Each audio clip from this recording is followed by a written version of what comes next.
Chris, do you think it's possible to offend over 70% of the U.S. population with a movie just about a beach party? I'll give that a resounding yes. Hey, Bobby, I got the money. Yeah, I made the team. But you're a hooker. Get that goddamn thing out of your mouth. Head knockers. Spooky got no real coaching. Get up, Brenda. We're gonna play a little game, baby. I just love a funny game. Get a little girl all hot and horny. You could have looked decent once in a while. And maybe Daddy would have had to kill himself because he couldn't get it up anymore. What a shame. Come on, just step on the gas before we get creamed. And more. So before we get started discussing Beach Girls, let's go ahead and listen to the trailer, Chris.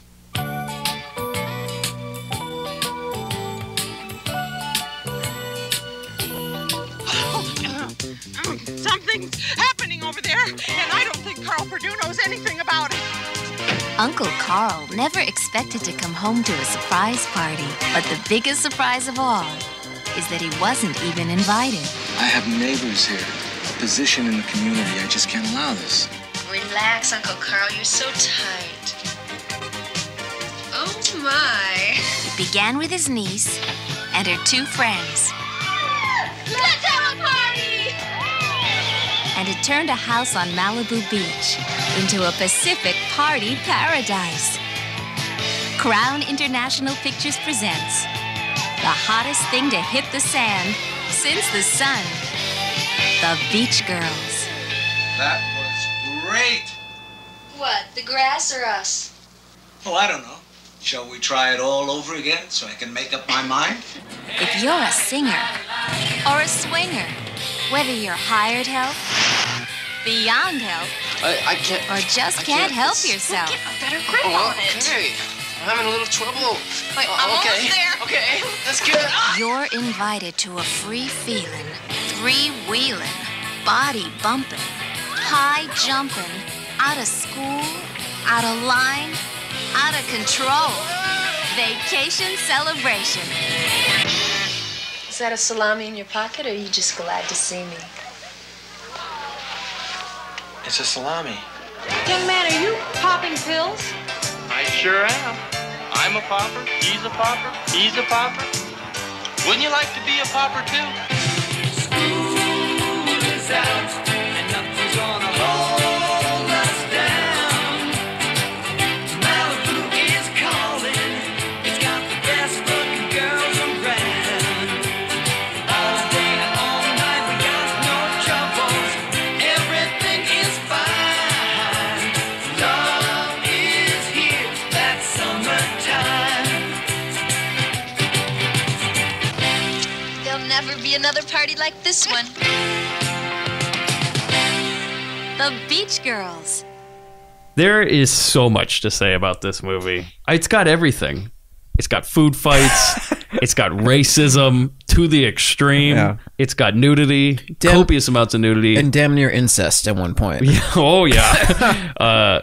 I would say borderline child molestation. Yeah. And do we break the fourth wall? With a goddamn bulldozer. Yeah. 1982 Beach Girls. One of my favorite movies of all time. And I am not kidding. No, I agree. I'm right on there with you. And I feel like ordering a hot dog, getting some mustard, and squeezing the shit out of it. Yeah. Well, I put this one on our list, and I kept pushing it back because I found other movies. I'm like, oh, this is good, this is good. And in the back of my mind, I always remembered Beach Girls. Really good. Really like this one. I haven't watched it in probably almost 10 years. You might as well be watching it for the first time. I feel like we're the same boat at this point. So good. Yeah. So let's go ahead and start with the creators and actors. Chris, Yes. you got some information for me? Well, Gina Tomasino, now known as Gina Keogh, whom played Ducky in the film, she was actually Playmate of the Month in 1980. So another film where one of the lead actresses was a Playmate of the year before starring in the film. Seems like a running theme with Crown. Yeah, this was... If she's in Playboy, she can act. And much later in life, she married the baseball player Matt Keogh. At one point, also starred in Real Housewives of Orange County in the 2000s. And now she works in real estate in Aliso Viejo. Yeah. An area I'm familiar with. Yeah, I'm very familiar with. Miss Deborah Blee, who played Sarah also appeared in another film we covered, Savage Streets. Yes. She played Rachel. And she was also in some other films such as Sloane, Hamburg and the Motion Picture, and Malibu Bikini Shop. After a bit which I have as a possibility, by the way. Well, let's keep the Blee streak going. After a bit role in a film called Beach Fever, she called it quits. She started on the beach and ended on the beach, so go figure. About 90% of her credits involve the beach or Malibu in some sort of aspect. Well, you see, Deborah had a good heart about doing this film. She is quoted as saying, "I particularly enjoyed the Beach Girls location shooting because it gave me a chance to indulge in my favorite pastime, water skiing." Even though there's no water skiing per se in the movie. Not really. No, it's a bunch of four-wheelers and whatnot, and Val Klein, Ginger... in the film. She dropped off the face of the earth after this film. Haven't heard a damn word.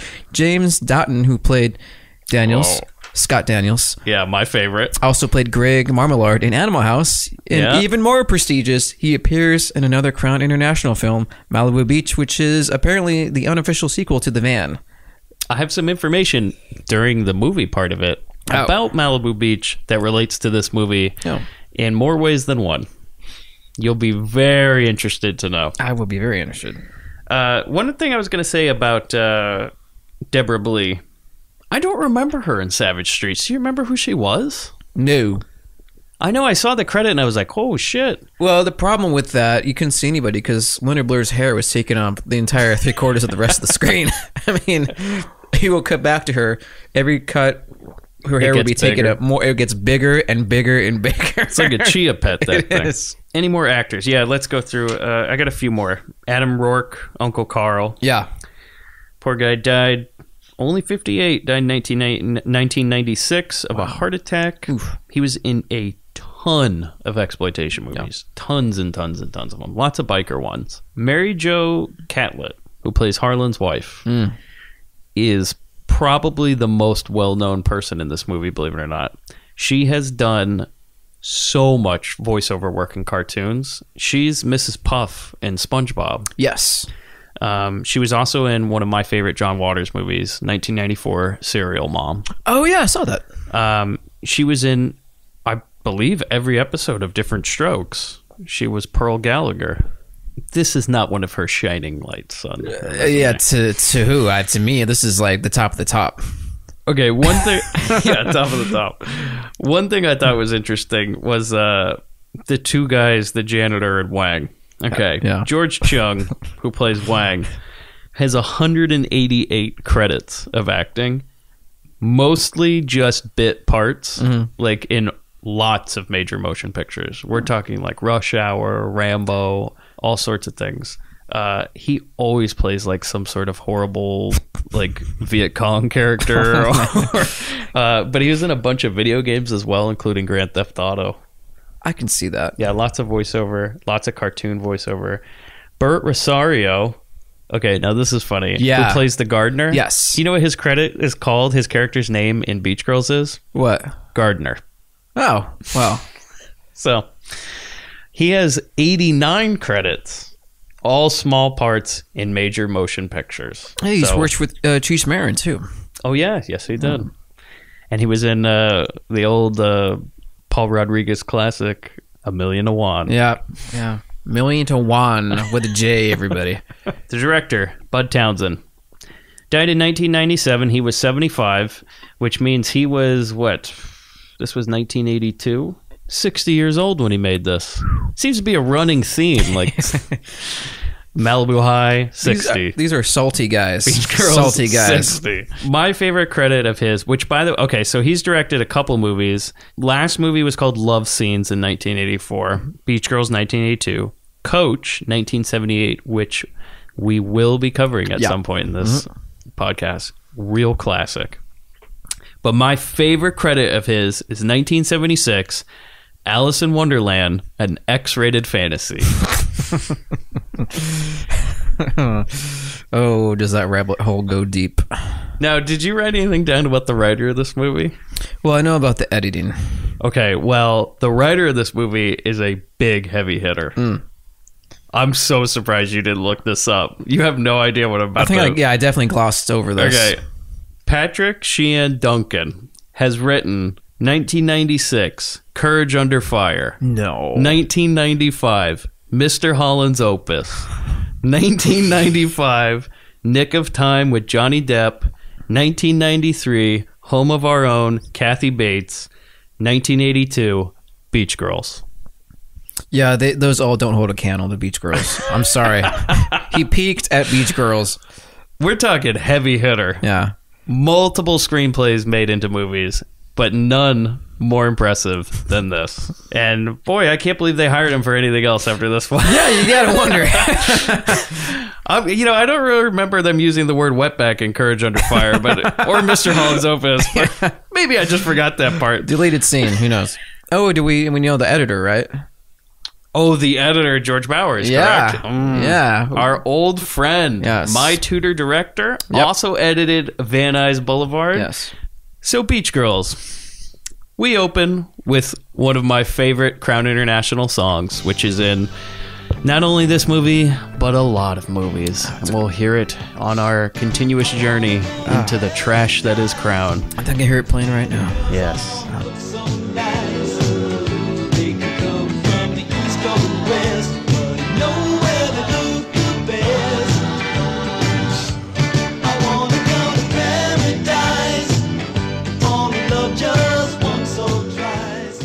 And we open on a shot of a girl riding on a horse on the beach. Do we know who this girl is? No, we don't really need to. Will we ever find out? I hope not. Will she make another appearance? She better not. She will. It's a bookend. I mean, I'm not ruining it out, but it starts and ends on the same shot. And this is a pattern, I've noticed. Van Nuys did this. This movie will certainly do this as well. Is there a horse in this movie? No. Are horses allowed on the beach? Who knows? Not to my knowledge. Does a horse shit on the beach? So we start with the girl on the beach. Then we cut to all the great things going on over at, which I assume is the beach in Malibu, or as we're led to believe, Paradise Beach. Yes. We have a beach volleyball game going, aerobics class going. A rotund woman running alongside bikini girls for the laugh. Yes. The big girl with some sort of cornrows or something, dreadlocks. Yeah, that was a knee slapper for sure. And I also like the girl playing Frisbee with no bra, but filmed in slow motion, just bouncing up and down. Yep. So then we cut to two girls driving. We will cut back to them, but at this point, we're just going to leave them. Go back to some more running girls. Yes, that's when we see the rotund girl running with them. We cut to a guy with a metal detector looking around the beach. I love the guy running directly towards him. For some reason, he doesn't see 5 feet in front of him. He's like looking to the left, looks to the right, and then the metal detector man swings his metal detector right into this guy's knee and just takes him out, going a good sturdy 5 miles per hour. And he like takes a tumble and takes a fall, and there's the big laugh. Audience is dying. Cue the next beach gag. Yeah, we cut to the scene, the next shot, which you know you're in for a treat because goddamn does this movie start out strong and it never lets up. We cut to a topless girl walking down the street. And they're walking down the beach. This isn't a topless beach. We can't tell. No. But that doesn't matter. No. There'll be a lot of toplessness on these public beaches. God bless her. But Chris, tell me what happens. Who's she walk past? She walks past a gentleman who was putting mustard on the hot dog. And I don't mean that as a metaphoric thing. It is a literal, he's putting mustard on the hot dog. He's got a full container of mustard, not like a packet. Like he has a full squeeze bottle full of mustard. And this is quite the hot dog. It's got to be like a Hebrew national or something. And he's got it in his right fist. And he's got the big old mustard in the left. And she walks by. He does this kind of looks at her, and all of a sudden, for some reason, he squeezes the hot dog in his right hand, and the hot dog itself protrudes from the top of the bun in a very phallic fashion, and then he squeezes the mustard container, so it's like, and it shoots it in the air in a very suggestive manner. Not suggestive at all. I laughed. I had to pause it at that point. I'm like, oh man. We cut to a nun surfing. Will we ever get back to this? No. Unfortunately. Okay. Now we cut to a shot of a dog stealing a girl's top. Right. Now, Chris, let me ask you a question. Did this look a little bit different than the other shots? A little bit, yeah. That's because this shot is in the movie Malibu Beach. Yeah. Oh. They literally took a shot and a gag from another movie not 3 years ago and put it in this movie. So they literally went into the reel, cut that cell. Yeah. By cell. No, it's the exact same shot and gag and everything. Wow. Yeah. Oh. So then we cut to Sarah. She pulls up to the house, Uncle Carl's house. She takes in the groceries. Oh, God, and we start out strong. She stops because she hears trickling water. She looks over at the gardener, and he's positioned in a way where it looks like he's taking a piss right on the plants. And she gives him this look like she is just pissed. Then he turns around, and we see it's the hose. And I was like, man, we are starting strong. Every gag that you thought of in 5th grade is in this film in abundance. Oh, definitely. So he smiles at her. She leaves. She doesn't really let up. She's still kind of pissed about it, which I was like, okay, he obviously wasn't taking a piss on the, this is your misunderstanding. But then he doesn't really redeem himself because she walks away and we get a minute-long shot of him creeping, looking at her. He's giving a good leering look down this kind of upper embankment. Down he's always finding a better angle. He's reaching over this thing and at great cost, we will later find out. So we cut to inside the house. It's a huge house overlooking the beach. Vacation house for sure. Beautiful. We have this soft jazz music that plays while she's going around. This part is, I never understood this part. There's this bouquet of flowers, roses on the counter. Yeah. She picks up a note, opens it, faces it towards the camera like you should be able to read it. We can't see a damn thing on there. No. Then just folds it up, smiles, and takes out a rose. I thought I could read the words "have a something summer." I think it was "have a rad summer" or "have something." I couldn't read it. Maybe it's from Uncle Carl. Who knows? I assume they're from Uncle Carl. Here's that outfit I left out for you. I'll be there later. So she keeps looking around the house. She looks out the windows. Oh, boy. There's one with the blinds closed, so she opens it up, and the gardener has his face planted on, not only his face, his whole body, crotch, everything planted on the mirror, going, and she screams. It's like, a Mexican. So then he just starts rubbing the window and kind of walks away. He tries to play it off. She got me. I don't think he got me. He just played it off this damn spot is going away. What I was wondering though is he can't see through that blind. So what the fuck was the point of that? In this film, yeah, he can. In a Crown movie, you can see through any damn. Well, he's fucking Superman for all we know. So then we cut to these other girls, which we saw before, driving in their convertible. Ducky and Ginger. Yes, Ginger is. My favorite. Let me just say though. Yeah. Ducky and Ginger. It doesn't matter if you remember who's who because these characters are so interchangeable. They might as well just be one person. And I'm glad there's two of them because there's more to love. The only thing you need to know is that Ducky's the brunette and Ginger's the blonde. Yeah, which makes no sense. And I mean that is their only defining characteristics. They are literally the same person except for their hair color. So I believe it's Ginger who's driving, and she goes, "Oh, hold the wheel for me." And then takes off her shirt as they pass by a big semi truck. They don't pass by it. They nearly careen into it. Yeah, I thought this movie was going to end real quick.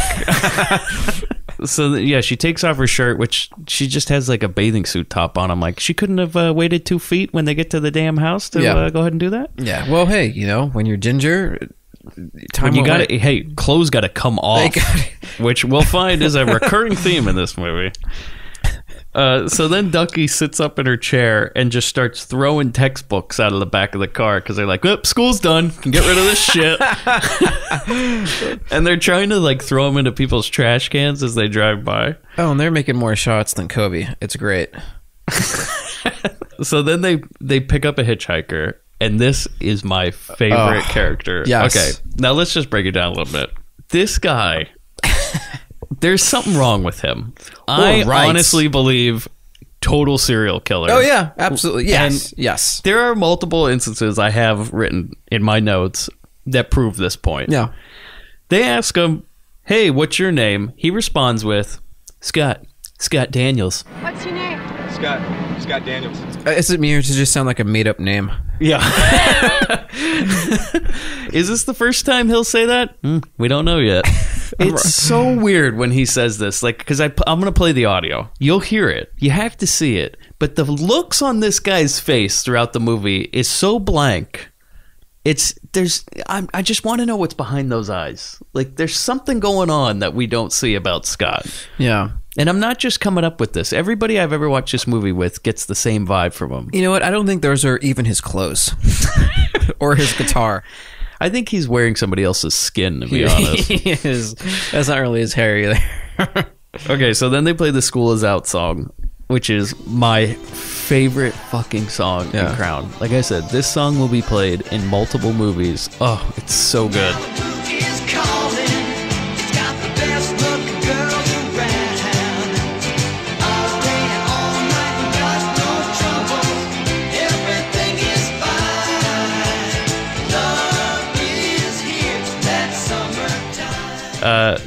I love when he gets in the car. He throws his shit in there, and he jumps in the back, and he's not even like 2 feet in, and Ginger just guns it, and he nearly goes flying out the back. Again, another instance where this movie could have ended really quickly. And I just gotta say, in 1982, it's still that era where you can just pick up any old guy on the side of the street. Oh, and did I mention, by the way, that Dusty... I wrote her name as Dusty because I swear to God she said that in the beginning. I then went back, oh, her name's Ducky. Ducky and Ginger are two very horny girls. Yeah. They are constantly just like, God, there better be guys at this house. Oh, where are the guys? This is like, God, we need some guys. This is like My Tutor, but with the roles reversed. Yeah. Where, you got Crispin and Bobby. And it's Pretty now, much. This is like Crispin and his brother. Yeah, but now they're female. Yeah, I wonder who hit the ceiling. So then we cut to pretty much the worst. Oh God, the worst characters in this movie is the Coast Guard. Crown was like, all right, well, we can't just have a movie that just is 2 beach parties back to back. We gotta shoehorn in some sort of plot. And I feel like, oh God, I really felt like a lot of these were just tacked on later because this shit. We cut to the Coast Guard, which Captain Bligh, and he's walking in front of his sailors. Yeah, okay, so he's walking in front of the sailors, and he's got metal balls in his hand. Yeah, and we know where this is going. Yeah. He drops them, and somebody runs up and goes, "Grab the captain's balls." Oh boy. Basically, he just says something like, there's this Captain Jack and his crew, and they have a shipment of the demon weed coming in, and we need to stop them. This is all surmised because a sailor just runs up and delivers him a crumpled piece of paper that has nothing on it, but apparently he reads this from it. So then he dismisses them all, and then this one sailor stays behind and gives him a kiss on the cheek? Yeah. And I was like, what the fuck is going on? Well, you know what the scene is referencing, right? This is a parody from a film called The Cane Mutiny, starring Humphrey Bogart. Oh. And so he's actually doing a really bad Humphrey Bogart impersonation. So that's the big joke. Oh, Jesus. Is... Yeah, you know what the kids think is real funny in 1982? Some fucking movie they've never seen before. Yeah. And you know what's only funny because when I was watching this, Pops dropped by and he's, what are you watching a Humphrey Bogart movie for? Oh my God, that's the only reason you knew. Well, actually, he was watching, he's like, this is really, wait a minute, this is just some guy doing a terrible Humphrey Bogart impersonation. Like, what? Yeah, this is the Cane Mutiny. Like, oh, I know. I would have never guessed that. Yeah, so there you go. Got to put that on the trivia page. So then we cut to the girls in the car with Scott. Oh, this is when he says he's just bumming around. Oh, yeah, she goes, oh, so you're just bumming around? He goes, I call it traveling light. Yeah, sure you are, Scott. What's in that fucking guitar case? And I love I don't think we talked more about what the radio is playing, but what I love is the radio says that more than 1 million people will be hitting the beach, at the Southland Beach, Ginger, and half of them boys. You know? Do we mention they're horny? Yeah. In the high 80s, more than 1 million people will be hitting the Southland beaches. and half of them boys. So immediately Scott says, "Hey, I'm just traveling light, just feeling my way around town." And they go, "Oh, you know what? You should stay at our friend Sarah's house." Just invite himself over. And he even says something like, "Well, I don't want to impose." She's like, "No, it's fine." So you're just bumming around the country, sleeping in the woods, huh? I prefer to call it traveling light. Where are you crashing tonight? Wherever I stop for the night. How about staying with us? I mean, you could spend the night, right, Ginger? Well, we could ask Sarah. I'm sure she'll say it's okay. I don't want to barge in. Don't sweat it. Sarah's cool. So then we cut to the house. They all arrive. They all like run inside. And this is when I first wrote, how are these people even friends? Sarah has nothing in common with these girls. They obviously just take advantage of her. I think they make her feel good about herself in some way. But I'll tell you later, it's not the case. I know, you know what I'm talking about. But she's a pawn, and she's just so helpless in this. Mm-hmm. So Scott makes his second appearance to a stranger, and he does so in that serial killer way of Sarah's just standing in the kitchen, and then all of a sudden he walks up with a bag of groceries, and she goes, Who are you? Scott Daniels. Oh? The girls gave me a lift. Oh. Yep, he's got this line rehearsed, memorized He's for like, every scenario because he knows it'll get him out of a jam. You just see him sitting on that side of the street before they picked him up. Scott Daniels. Scott Daniels. I travel light. I'm just bumming around town. Is there blood stain on this denim? I don't know. And he's all in denim. I love his outfit. All denim. God, he's this guy. There is so much going on with this fucking guy. Yeah, he's one of those guys where he's too good to be true. Yeah, well, they have their little moment. Yeah. Which, by the way, their love story is so fucking boring to me. Every time it goes to it, I didn't even write down what they said. I just wrote down the words boring. Yeah. So he ends up asking if he could stay for the night. She says, yeah. They get all excited about the house. Okay. They're running around outside on the patio. Well, first off, I have to state how Ginger, when she runs around, she says out loud everything that her eyes land on. So she's running around, she goes, hey, a bar! Hey! A pool! Hey! And this is about her intellectual capacity. Yeah. Hey, a bar! Whoa, great stereo! Pool table. Yeah, I think they should just taken Sarah out of this movie completely and just You know, it would have been really good if it was just Ginger and Ducky. Oh, yeah. It would have been even better if they just somehow broke into Carl's house and just stayed there on their own. Just get Sarah out of this whole they thing. answered a one out for a vacation home. Yeah. It was a timeshare, and they stole someone's mail and used that and found a timeshare information on there, and they're posing as these people. Yeah, or Boom. I'd like it if they just showed up. They just showed up in some guy's house, just opened the door and were like, yeah, this looks like a good place. That's actually what do you think, Scott? The first 5 seconds of the film, from black to this, the Crown International logo is just shown, and now the door opens to Ducky and Ginger and Scott. Yeah. So as Ginger runs around saying the words of everything, she runs around on the patio and kicks over a really badly placed open paint can. Yeah. And while the janitors creep in, it just falls on top of them, and we get this wonderful music cue as paint just falls onto the janitor's face. Then we cut to the beach. Yeah, and it's supposed to be Memorial Day weekend, and according to the radio, the beaches are packed. There's no one out there. Yeah, not It's one empty. person. The whole beach is empty except for Ducky and Ginger, which I still have written down Dusty at this point. I mean, to give them credit, maybe this is a private beach on this property. No. But yeah, we're giving it too. No. We're thinking too much. No, it's not. No. So then we get the first introduction of Harland and his wife. Two recurring characters that really... I'm so glad they included them. They really brighten it up every now and then. So Harlan's looking through his telescope he has on the patio here, and he sees these girls. He sees Ducky and Ginger, and by this time they're sunbathing completely naked on a public beach. Yeah, why not? And I don't mean just tops off. I mean no bottoms, no tops. Yeah. And then for some reason... Oh, there's also a great music cue in this part. For some reason, they're like getting up. She's like, oh, I think you're getting sunburn. And then for some reason, Ginger gets up and goes, where? And like looks at her stomach, which is laying on the towel. It's like, no, dummy. No. Yeah. Is it from the ground? For some reason, after all the nudity, it cuts back to Harlan. He twists his telescope around and he falls off the side of the balcony. And what's his wife say? Harlan, take the stairs! Because he's just so overwhelmed. He hasn't seen a view like this in years, decades. Who knows? Especially not at home. Half a century, who knows? And he falls and he actually goes, whoa!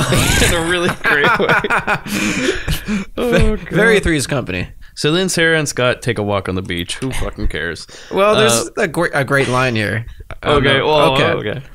So Scott and Sarah walking down there, and Scott observes Sarah and her personality, or lack thereof. And he goes, you're quite different from your friends. And she goes, I know, aren't they beautiful? So she demeans herself in the presence of others. That's right. She does go like, they're the most popular girls in school. They get all the guys. However, in this movie, they can't seem to get one. Like, they have a real problem with every guy. And he's laying these lines on thick tours. So, I think you're next thing you know, they're holding hands. And I'm telling you, he's working the con. Oh, yeah. Oh, God. He knows. He's the type of guy who's going to, she's going to wake up in that bathtub. Yeah. In a pile of ice. Right. With a big scar on her Or just back. not wake up at all if he has his way. He's the type of guy that you'd wake up the next day and there's a note by the bed and it just says, you got AIDS. Yeah. Surprise. Yeah. ... Dinner's breakfast is on the stove. The test results are in. Yeah. Don't worry, stay positive. Ha ha ha ha. Love. So then we cut to a scene from a different movie, Malibu Beach, as a dog steals another top. Then we cut to a scene I really love. Some buff guy.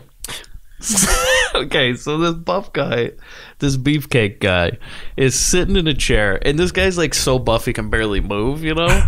And he's like drinking this beer, and then he finishes it, crushes it on his head, and then he looks at the nerd and the nerd, by the way, is about like an inch from him. Does he know this guy? I don't know. Who knows? It's He's summer, sitting man.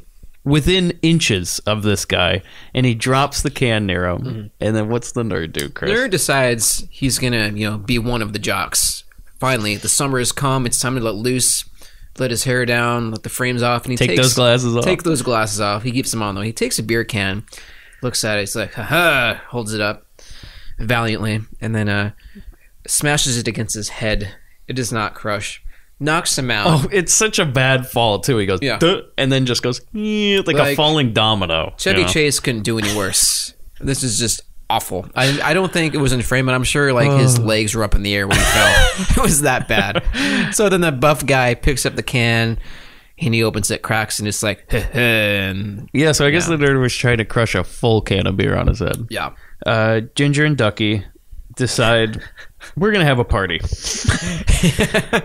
That's all that you need to know about these next two scenes. Yeah. Their planning goes with their intellect. We're just gonna have a party. We're setting the plot. Okay? Yeah. Oh yeah. I'm glad. The foundation Let me is just say- the foundation is still wet throughout this entire movie. It never dries. We have we've covered quite a few movies that have no plot, and I have to say this ranks up there with The Van as the best no plot movie. It is so entertaining throughout. Yes, I was gonna say I don't mind that it has no plot because I would be fine just watching these antics the whole time. It's so good. Like this movie is about an hour and a half. You do not get bored throughout the whole thing, except when we see the goddamn Coast Guard. And that's the Coast Guard they could have cut. But it's only about 5 minutes of the movie. I mean, honestly. It feels more like 30 to me. It's almost like you need a break because every scene is so funny. Like, I'm laughing so much throughout the rest of the movie. And a lot of it's, they don't want the audience to be laughing this hard in the way that we're laughing at it. But they know it's just... This movie is a real special kind of bad. Yeah. That's all that happens in that scene. Cut to Ginger and Ducky. Yep. Oh, and here we go. This is... And I wrote, they want boys. Because they won't shut the fuck up about they're it. sitting there and they're like, man, it's mighty sparse. We could use a boy or two. Well, no shit, it's mighty sparse. You didn't invite anybody. Well, she goes, how are we going to get some boys? She goes, that's easy. Just order some. Well, the same way we got the booze. Yes. So they're getting booze over the phone and getting it delivered. Okay, and this is what I love about this movie, is that apparently in 1982, if you want to have a party, you just call all the local service people, and they're all staffed by teenagers. Pizza guys, exterminators, electricians. Policemen. You know, I was really hoping to see like an ambulance roll up and like a gurney with a keg on it. It's going out the back, and then behind them, a fire truck. And they spray the house with booze, and then an army tank. Keep it in the realms of So they sanity. call all the local service people. Sarah comes in at one point. She goes, "What are you guys doing?" And Ducky just goes, Hey, what's going on? Ginger's gonna order some boys. so she gets out the phone book and just calls local service people. She calls up a pizza place. She goes, "Hey, can I order pizza? Let me ask you a question. Is he cute?" Oh, no. Okay, first off, she addresses people by their first name is their vocation of their service, and then their last name is just man. She picks up the phone. Hello, pizza man. And that is your designation. That is all you are known as to her. Hello, pizza man.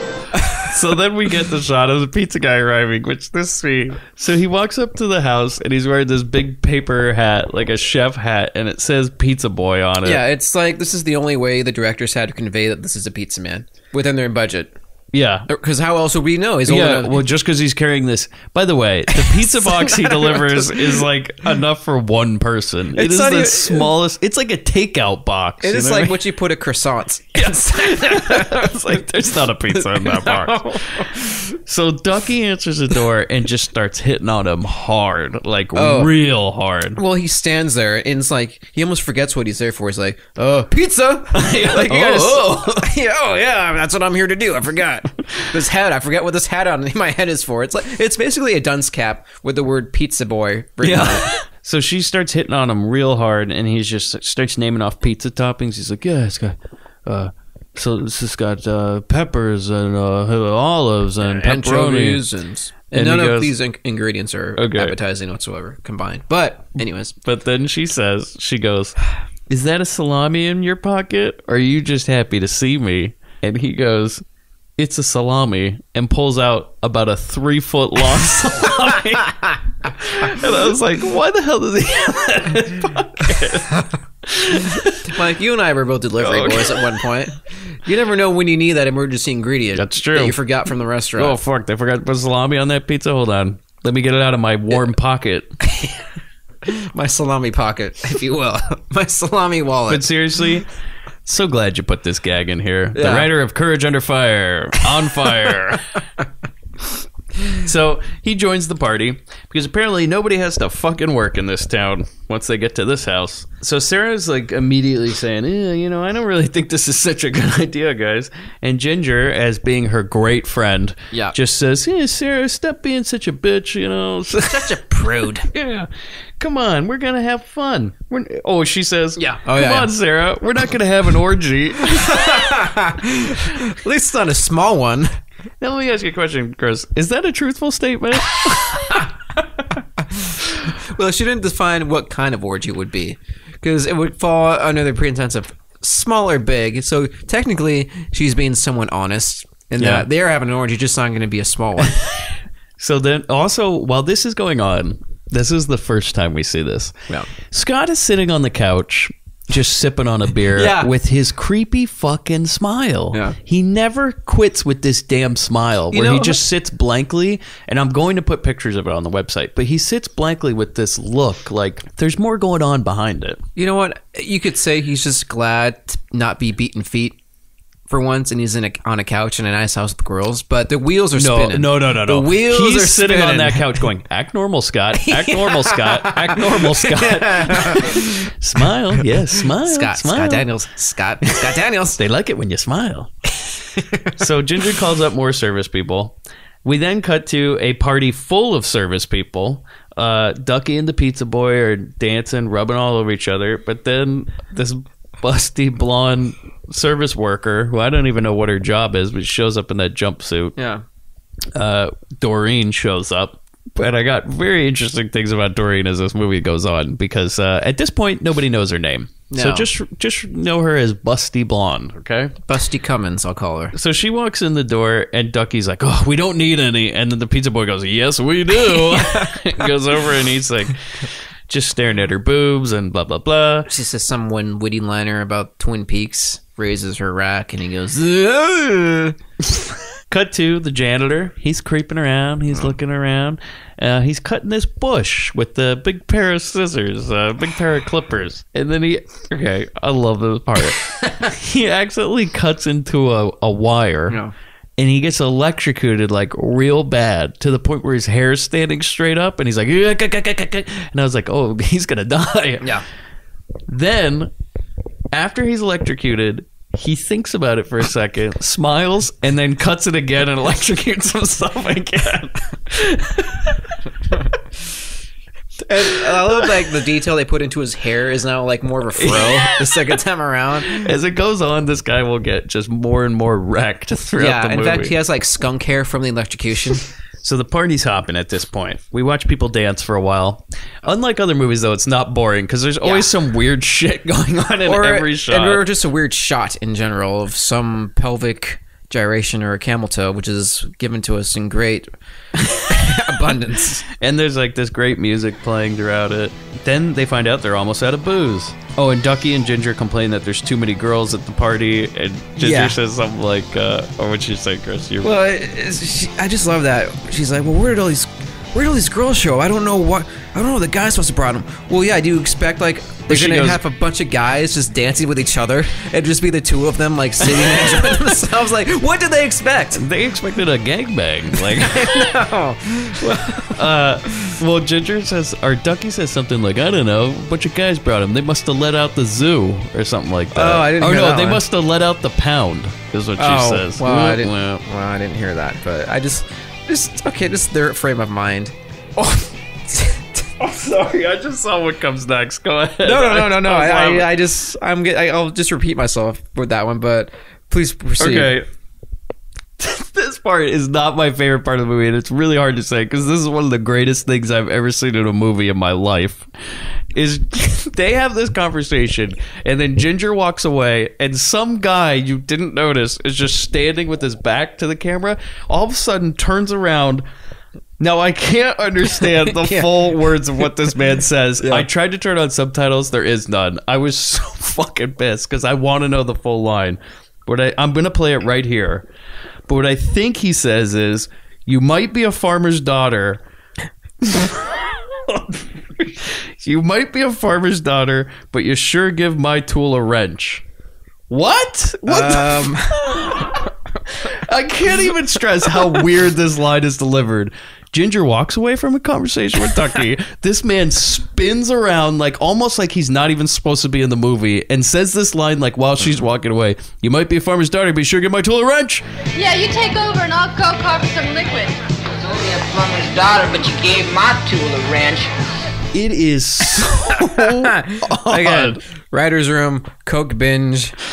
How many days was this film? It feels like this is something they did on set. Like, oh yeah, all right, you're gonna have a line, buddy. When she turns around, just yell something at her. He's like flipping through his mind. Let's see, farmer's data, wrench. I got it. All right, roll film. I rewound this scene like 8 times to try and figure out what he said. I still can't get it. Yeah. Also, best delivered line in the movie, though. Yeah. Even though I can't hear it, best delivery. This dude on fire. Featured extra right here. Featured player. Okay, so Ginger walks over and she has to get the phone to call for more booze or something, but there's naked people making out on the couch, so she like reaches between them to grab the phone. Yeah. Sarah runs up and she goes, Ginger! There's a guy and a girl in the bathroom together. Yeah? And they're doing it. How do you know? I saw them. Well, maybe they're washing each other's backs. Ginger, I'm not stupid. No, but you are uptight. You'll get over it. and it's like, Ginger, you're a real bitch. Yeah. You're a real good friend. A terrible friend. So Ginger calls more service people. Well, I love when they try to get the phone out between these people. Yeah, she reaches in between them. Oh yeah. And she's like, takes out the receiver, the phone end, and she looks at one of the girls. She goes, "What? You didn't feel that?" She holds up the phone. She goes, "Oh, I thought that was him." Yep, because that's what that feels like. That's what that feels like. Okay, so she gets on the phone or something, and she's like, hey, hello, is this hello, store man? We need more booze. Is he cute? Yeah, we'll take a case of this and this and beer. Is he cute? So then we cut to a different lady sitting by a different pool, and the phone rings. It's the guy from the store. He says, hello, Miss So-and-so. We got a call over from Carl's place, and the Purdue residents. Yeah, the Purdue residents, and they ordered a lot of, it was a large order. She goes, oh, it must be Carl's niece. She's staying for the summer. This is the first we've ever heard of this, by the way. Yeah. Julie is her name, by the way, and she's like pissed. She's like, well, why are you calling me? He's like, well, sorry, I was just trying to check if it's okay, and then he hangs up. He's like, almost like, fine, fuck you. Yeah. God damn. Run up the tab, see if I care. They hang up. Julie calls Carl, who's at a construction site, because they say they try to reach him. She goes, he's at a construction site. We cut to a trailer on a construction site that is oddly dark. Like, yeah, there's like one lamp in this really dark trailer. Yeah. It's almost like some actor's trailer. I think because they cut to like stock footage of a construction yard and like zoom into some.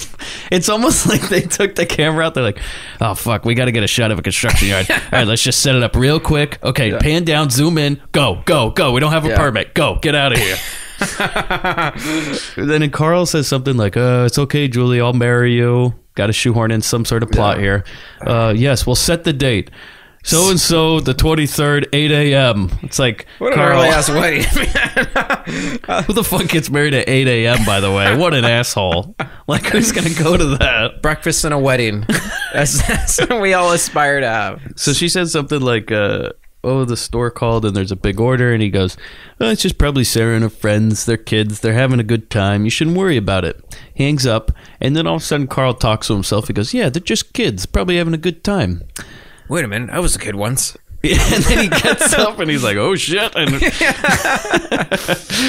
this inner dialogue out loud. I love it. Just in this dark trailer, which is like, okay, if he's a construction foreman, really odd place to be like hanging out doing your paperwork with one goddamn light. I don't even think a light. I think it's just the window and he's got no lights in this with trailer. With the 1K light against it. What the fuck is he doing in there? No, he's a union delegate probably. It's so oddly dark. So we cut back to the party. Ginger goes skinny dipping in the pool. Janitor's creeping. Well, she's just so unannounced. First, she dips her toe in there, like casually, like, oh, that's nice. That's nice water. Hey, look, water. This pool. Hey, look, a pool. Hey, look, water. And so she just kind of disrobes one by one her shoes, and then she just rips off her dress and just jumps in, reckless abandon. And then the guys are like, and they kind of follow suit. Yeah. It cuts to Harlan walking through his telescope, and I wrote two things about this. Yeah. One, he's making very odd noises. Yeah. He's like, and then also, you can't see his hands. Nope. You cannot. They are below frame. So the janitor's walking down. Okay. The janitor's just creeping around, and then all these like kids follow in. Yeah, all the other people come in, and the janitor falls down this set of stairs. Like, pretty bad. It's a lot of stairs he falls down. It's a pratfall if there ever was one. Okay, so then he gets up, and these girls walk past topless, and they go, hi. Then he falls down more stairs, and this part is like, I thought he was dead. Yeah, like, so did I. He falls down like 100 stairs and he's like hitting his head and everything. Like, I felt bad for the stunt guy. So he gets up. They have the great music cue they always play that's like, wah, wah, wah. Yeah. I don't think they could have afforded a stunt guy. I think this is the actual actor rolling down this hill. You'll be fine, man. You'll be fine. Yeah, put some pat his back with diapers. Those are cheap. Those pat his back, right? This fall is hardcore. Yeah. And the camera's like struggling to catch up with them. I could only imagine if they didn't get it on. They're like, oh, sorry. Yeah, sorry, Gardner. We're going to have to do it again. Yeah. So we cut to two people at the party. There's this guy and this girl just bouncing up and down. We can't see their hands, right? And we're at their like chest level. Yeah, medium they're shot. Kind of gyrating back and forth towards each other. And the girl's like, I think it's coming. And he goes, I need to get a better grip on it. And she's like, it's coming. It's almost there. And then, boom, a champagne bottle pops and they drink it. Yeah. Really good gag, It though. was not good gag. to explain over the podcast, but trust me. It's funny to watch. Yeah. You know exactly what's going on, but it's humorous. Yeah, I'll give him that. So Sarah walks around mad about the party, but doesn't say anything. She's a real... She's a stick in the mud. Real great person to have in this movie. So we cut to the nerd and the big girl. Bird shits on his glasses. It wasn't it the marshmallow though? Oh, is that what it was? Yeah, it was a marshmallow because they were burning a marshmallow. Oh, okay. I thought it was like bird shit because you hear a bird. It's like, and then no, it was the marshmallow, and they fling it back. She roasts it too hot, and it gets all blackened. And the guy's like, no, and he has the rod and kind of flicks it back, and the marshmallow goes flying on the guy's face, and he thinks it's bird shit, and it's actually just a marshmallow. So he gets up and he goes, shit, food fight. Cut to a shot of 3 people. One dressed as a mustard bottle, one dressed as a burger, and one dressed as a ketchup bottle, and they're fighting each other on the beach. I think, like, there's no way to explain this other than I just saw it. It was like, what? Well done, Crown. I did not see that coming. I feel like for some reason they came across it in their budget. It was like in the wardrobe warehouse, and like, oh, we got to use this. Yeah, you just see them looking for props. They go, oh my god. Or I can just imagine that in the budget.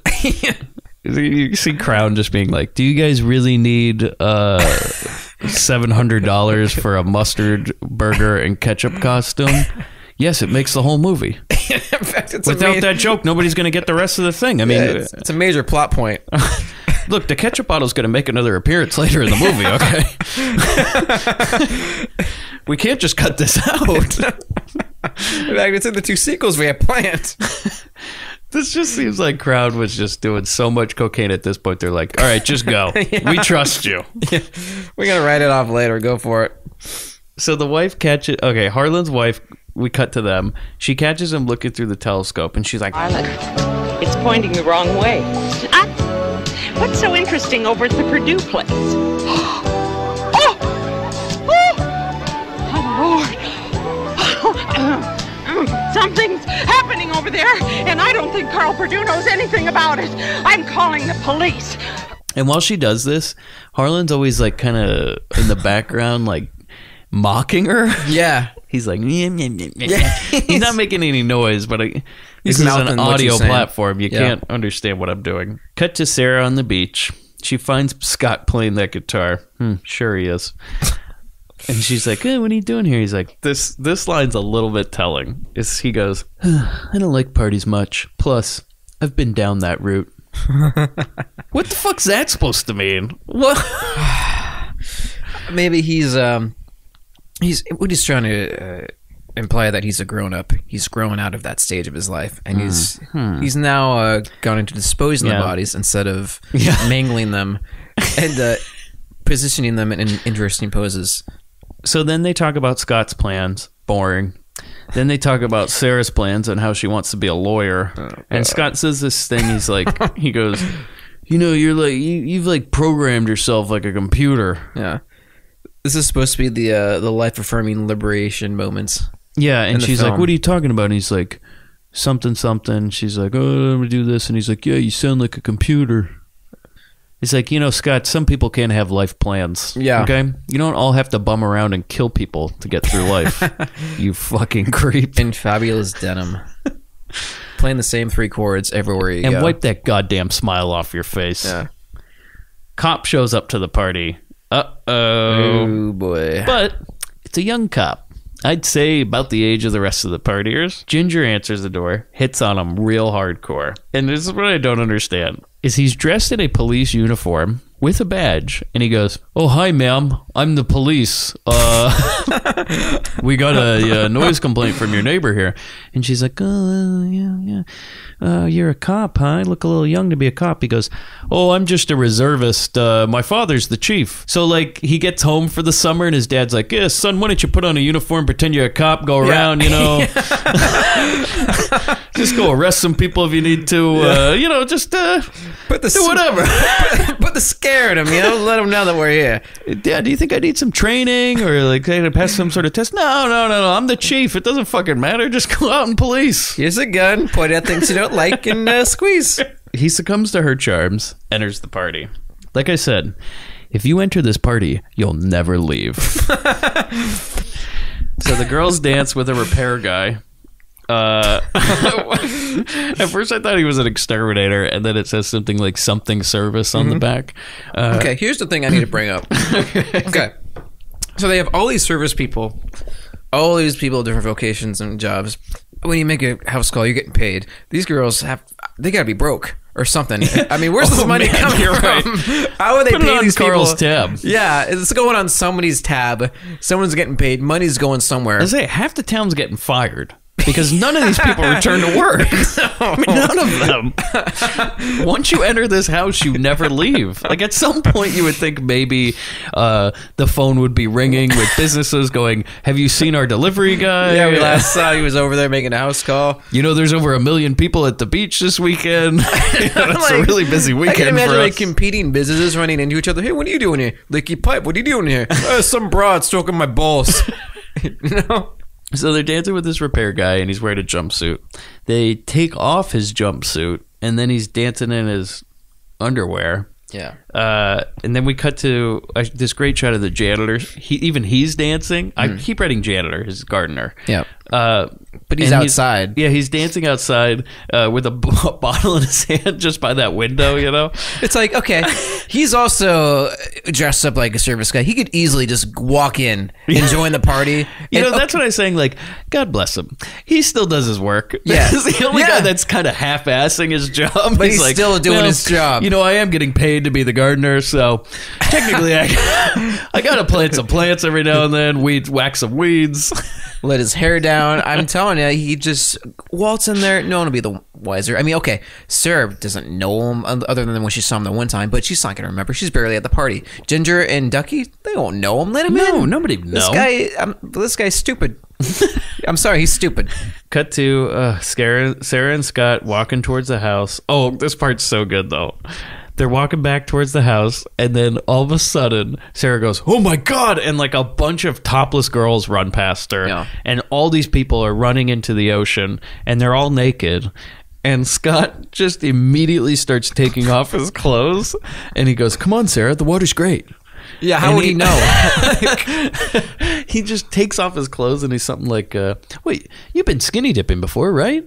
And she's just like, doesn't even answer him. She's like, And he goes, "Okay," and then just runs in the water, and we get a few minutes of them all playing naked in the water.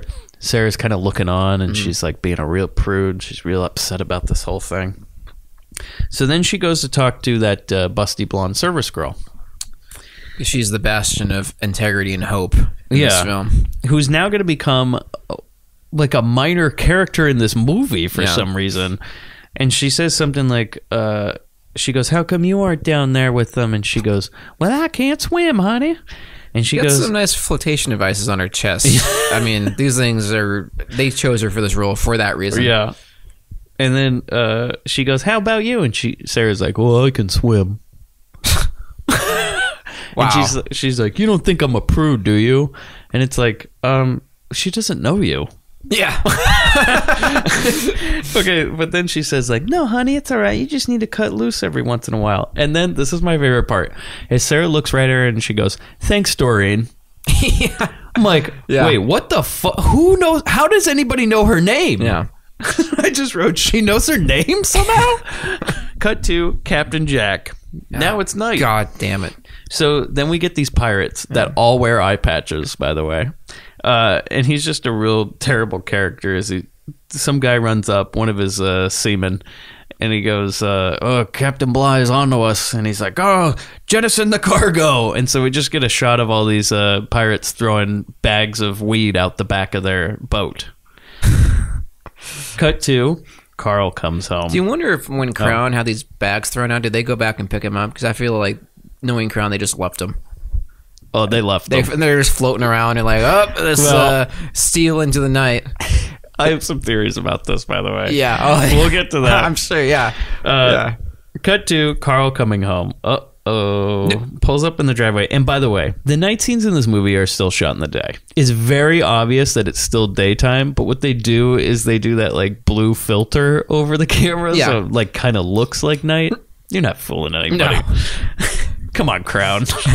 What do you take us for? So Carl comes home they're all singing some sort of camp song. I know a guy, his name is Chuck. Hey, lottie, lottie, lo. All night long he likes to. Hey, lottie, lottie, lo. I knew a girl from Chula Vista. Hey, lottie, lottie, lo. We did it so much I got a blister. Hey, lottie, lottie, lo. So during all this, Sarah's all pruded up. She's all upset about it. Somebody's, once somebody says the word wiener or fucking or something like that, she's like, oh, how dare you? I'm a lawyer.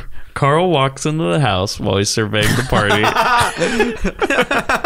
Yeah. Okay. Guy in a snorkel outfit and Finn's walks by. What's he say, Chris? Going muff diving. Going muff diving. Compounded with another character in the scene that I love. There's a guy wearing a Space Invaders t-shirt tucked in with kind of like long hair. Oh, yeah. And he's juggling. It's a nobody in this room. He's just juggling. And we cut back to him like after another scene, and he makes this big, juggling finish, and he drops one of them, but he acts like that was meant to be part of the house. There's so much going on in this movie. Like, you can watch it like 5 times and still notice new things. Basically, you're telling me that they ordered a juggler for this party. Magician, juggler, put it on the Purdue tab. Puppeteer. They should have had a puppet show going on somewhere in this house. This movie would have been great if it ended with Carl getting the bill. And he's like, oh boy. That's so Home Alone too, though. Kevin!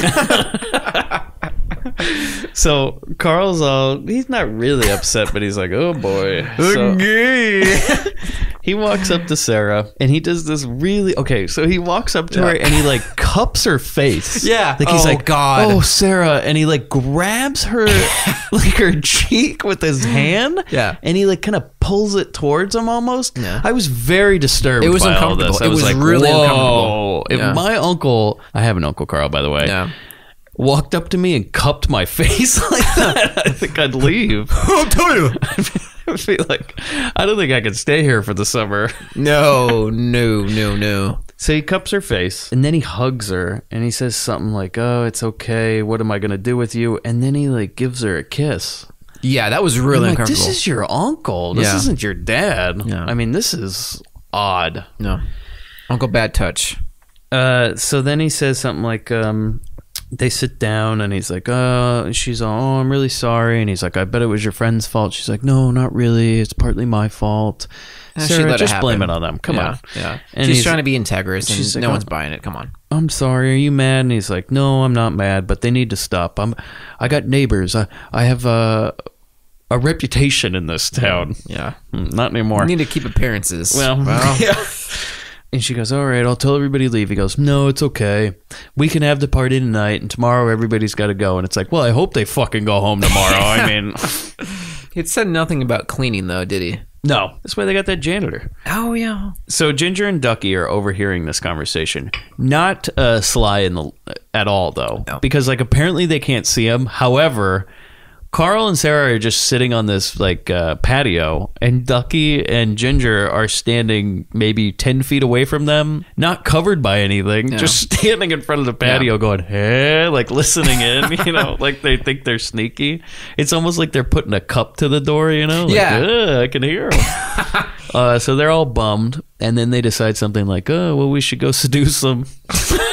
Oh, he's going to like us a lot by tomorrow. I guarantee it. It's too bad we never got to know him. If he got to know us, he'd really like us. And they go, that's it. We can go fuck him. In so many words. Yeah. Cut to the Coast Guard. They've captured Captain Jack, but they didn't find the weed. But there's this line where the captain goes up to him. He goes, you got balls, Jack, just like me. And then Captain Jack says, but I don't play with mine all the time.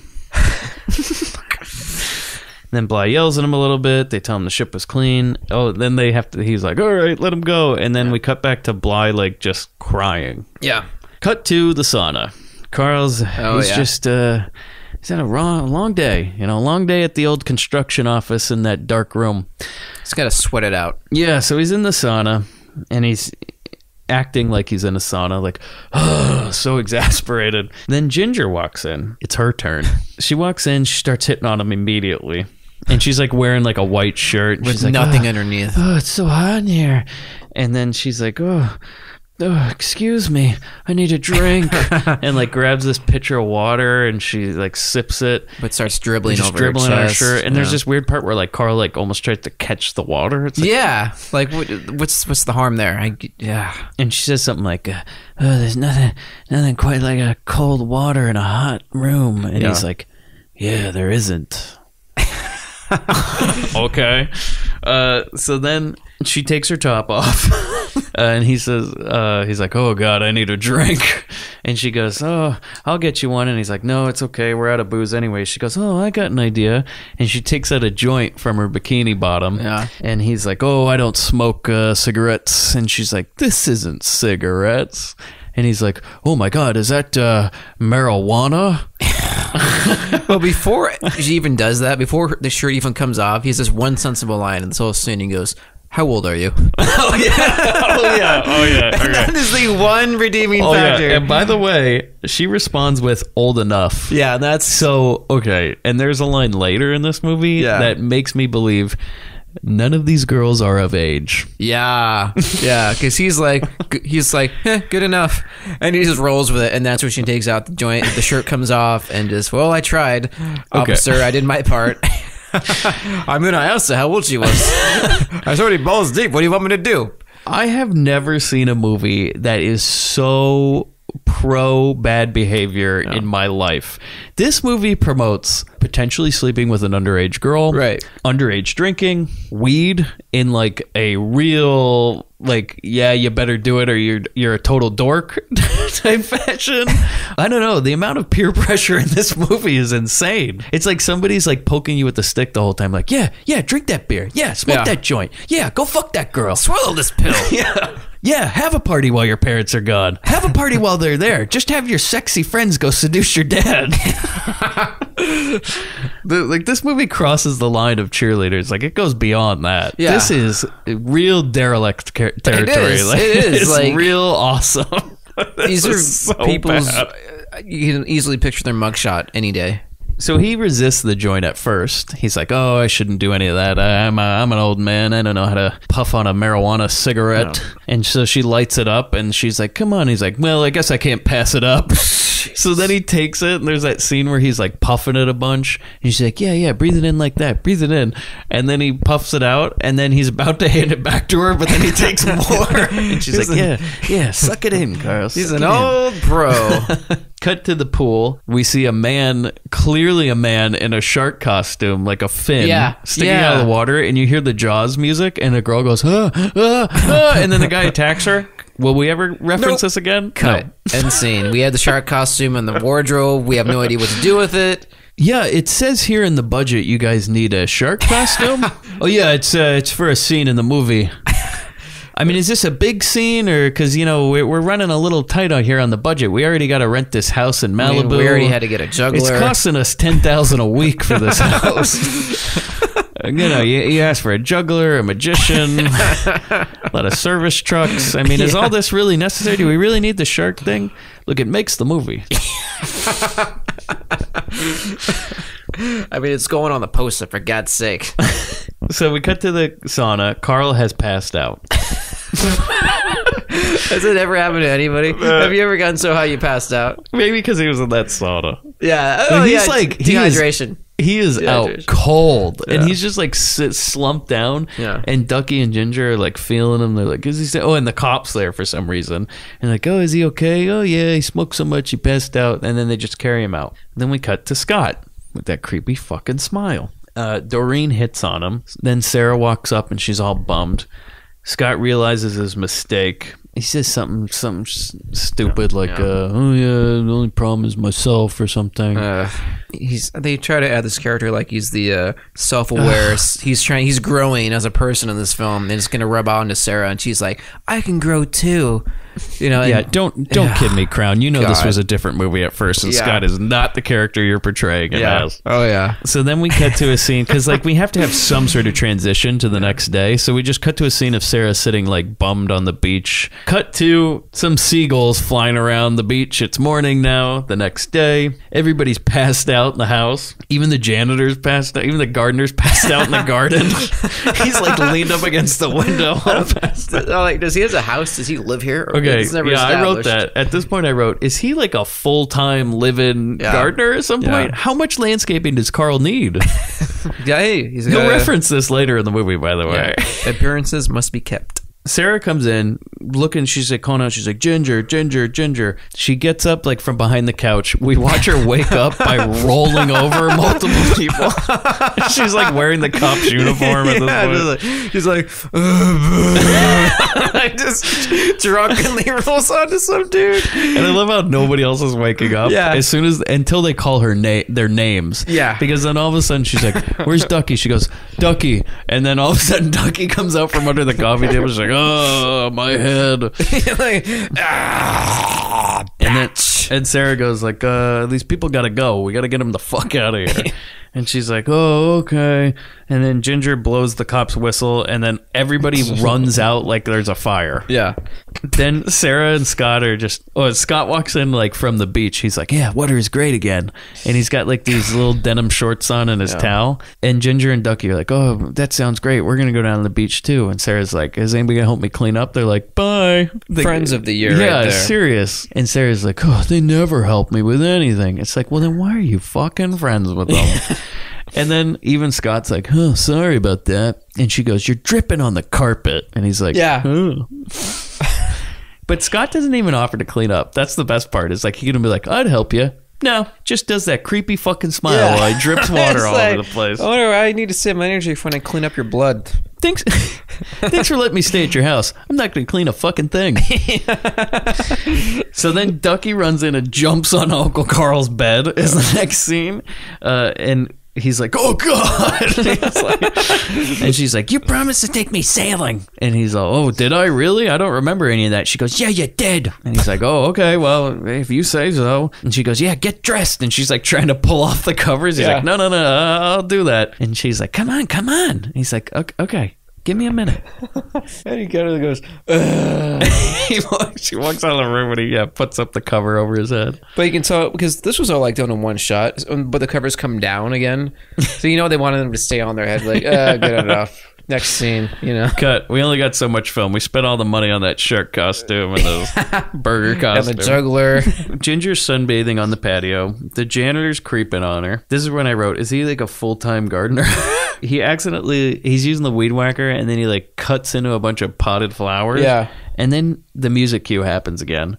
But then he just starts like bawling. Like he starts crying. Yeah, I don't He's get like, it. Because he cut the flower? It's like, dude, it's just some flowers, man. I mean, dude, you've rolled down the stairs twice and you're crying over a flower. Hey, maybe it's the brain damage kicking in. Who knows? From that incident. So then we cut to Sarah and Scott riding on ATVs. And then Harland and his wife are working out in their yellow sweatsuits. Yeah. They wear matching suits for the rest of this movie. And they see the ATVs drive by and his wife just yells, derelicts! Hoodlums! I know, they're just... Hells Angels! They're just riding bikes. Come on.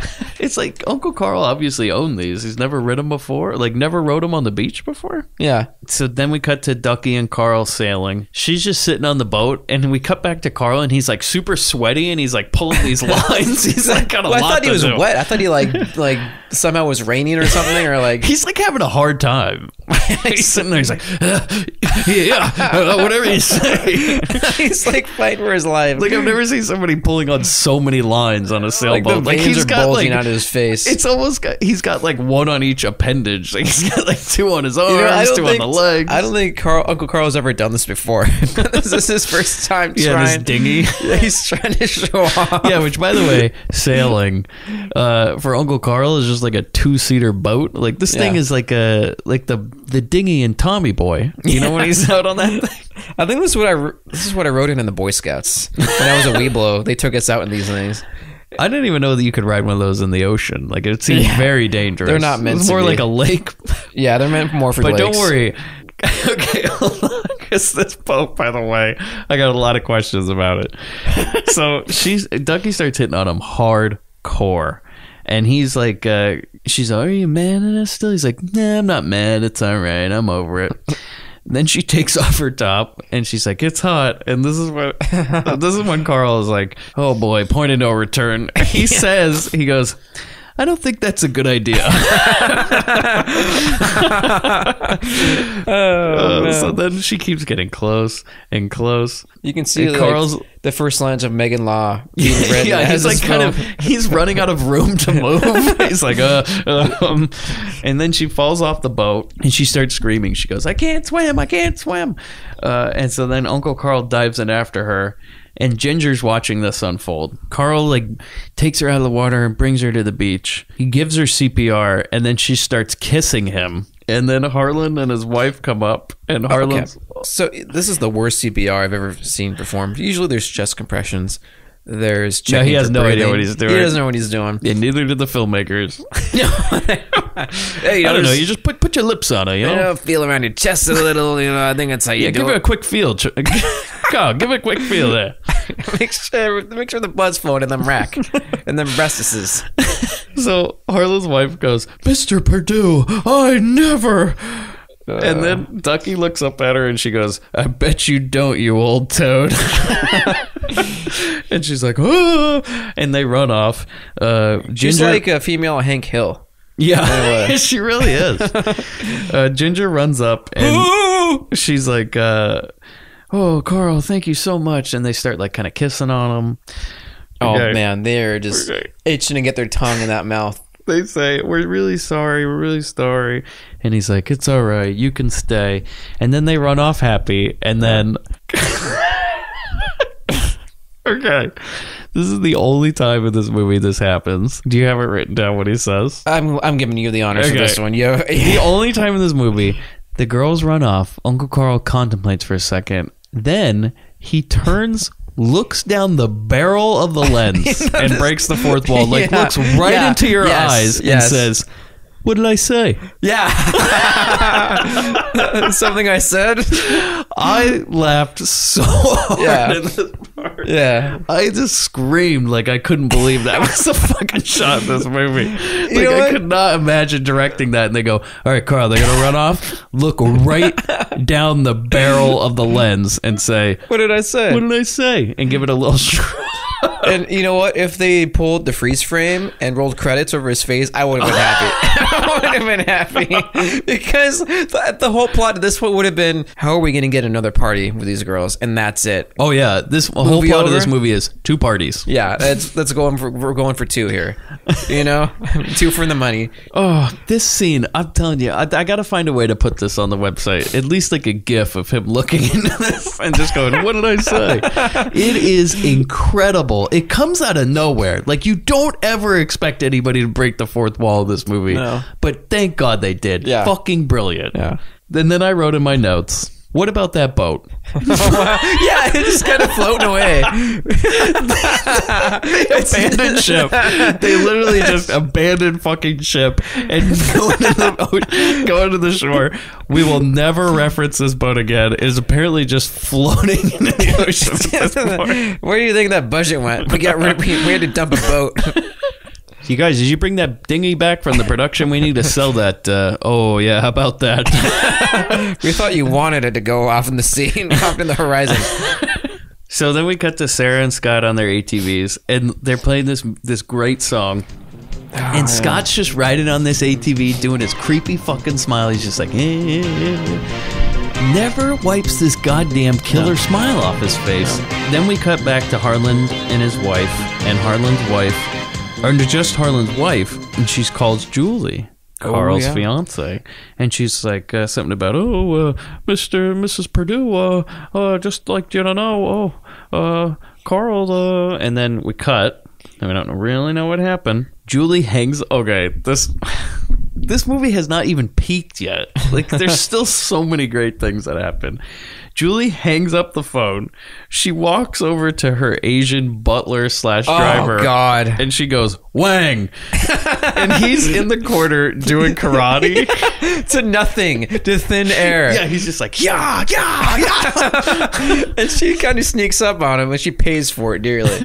What happens, Chris? She goes up and yells, Wang. Wang. And he spins around and, like, knocks her over. He kicks her. Yeah. He actually kicks her. And she falls into like a lounge chair. He's like, oh God, I'm sorry. And she's like, it's fine. Yeah. And then she goes, get the limo. And he goes, the Rimo? Yeah. Oh my. And this is when I was like, really hitting it out of the park there, buddy. We need to pull some race cards here. There's not enough yet in this movie. We haven't had really any racist moments yet. We don't even know if what the ethnicity the gardener is at this point. But for some reason, we're going to throw in a couple, probably the worst stereotyped Asian character I've seen since Breakfast at Tiffany's. He's got, the Bruce Lee hair. I feel so bad for this poor guy. Yeah. Just get the limo. The Rimo? Yes, the limo. Go get it. Wang, stand still. Now, get the Rimo. And he's made a career out of doing this. I swear to God that this is the guy in Rambo 2 where he screams and then gets shot by that exploding arrow. Yeah. You know the part? Yeah. Cut to Ducky and Ginger on the beach, and they find a trash bag full of weed from Captain Jack's boat. And they're like digging it out, and they're like, oh my God, what the hell? And then they look over, and there's a bunch more, and they're just like, oh. If it's going to be anyone on Earth, I'm glad it's Ginger and Ducky. It's not like they need to kill any more brain cells. But no. So when we cut to the Coast Guard, because I guess we have to. And then him and his boyfriend, Sailor, are trying to guess where the weed might be. And then for some reason, like, Bly eats a jelly bean all weird. I didn't get that part. Yeah, I'm not clear on that either. Cut back to the beach. People playing for... Oh, I love this part. Oh, yeah. Wow, I didn't know you could do that with a Frisbee. There's so many jokes in this movie. And like you said, it's like a 5-year-old wrote it, but it's still great. Yeah. So, Chris, what happens with the Frisbee? There's 2 Frisbee scenes in this movie. This next one that we are referring to is the jock and some other guy are throwing the Frisbee. He's like, over here, I'm here, I'm ready, come on. And he's like totally a third wheel and not part of their group, because it's just 2 people. It's like if you and I were trying to play Frisbee on the beach and some random guy comes up and goes, throw it here, throw it here. And just would not let up. And so they finally throw the Frisbee, or they accidentally throw it at him. And he throws it on purpose. Oh, because the buff guy looks at him. Oh, yeah. And then he bends down and throws it. Yeah. Oh, and it's a dead line shot into his mouth. And it's like... he catches it like a dog. He does like this tracking shot of it going into his mouth, which is, we get it. And he's like... Ah! And he hits him in the mouth, and he falls over like when he hit himself with the can, like a domino. No. Just gets real stiff and he falls off. Yeah. And like you said, if they didn't cut early enough, you'd probably see his feet come into the frame. Yeah. Then we cut to another little gag. Is this guy comes in with a surfboard to all these other guys hanging out with these girls, and they're all making out, and he goes, surf's up, and some girl stops making out with one of the guys, and she goes, who cares? Yeah.